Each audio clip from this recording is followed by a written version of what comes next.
বিশ্বনবী ফাতেমারে বললেন, ফাতেমা, আলী কোথায়? ফাতেমা বলল, আপনার জামাই আলী আমার সাথে ঝগড়া করে বাইরে গেছে। বিশ্বনবীর চেহারাটা আগুনের গোলার মতো লাল হয়ে গেল।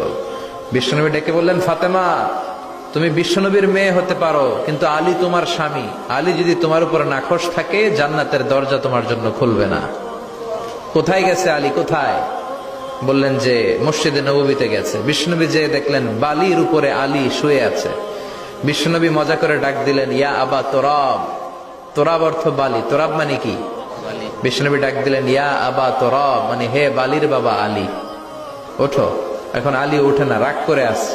বিশ্বনবী এদিক দিয়ে তাকায়, আলী ওইদিকে তাকায়। বিশ্বনবী ওদিকে আসলে আলী এদিকে তাকায়। মনে মনে করে এতক্ষণ আপনার মাইয়াই গুতাইছে, এখন আপনি গুতাইতেছেন।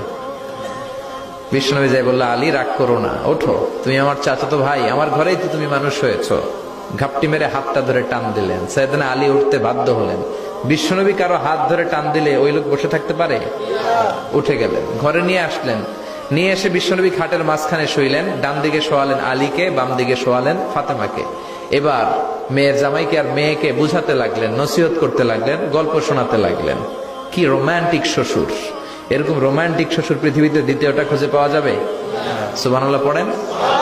বিশ্বনবীর কাজই ছিল ঝগড়া লাগলে এরকম মিলায়া দেওয়া। কি করা? মিলায়া দিবেন। সমাজে অনেকে আছে ঝগড়া লাগলে আরো লাগায়া দেয়, আছে না নাই? আগুন লাগলে কি দিয়ে নিবান?